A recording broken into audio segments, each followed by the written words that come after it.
great story. Compelling and... Well, I don't know why I'm paying attention to these few guys up here instead of everybody. All kidding aside, my mother would say, I apologize for my back. I apologize. Folks, look, yesterday I convened the entire cabinet for a long meeting. Time, I have no idea what the f I'm talking about. To make sure that we had a whole of government response. Every single cabinet agency has some contribution they can make and some responsibility.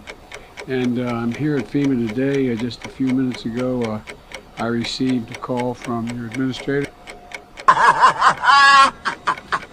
and Criswell, and who's in Florida, and helping them recover, at least doing an initial assessment of that Category 3 storm that made landfill.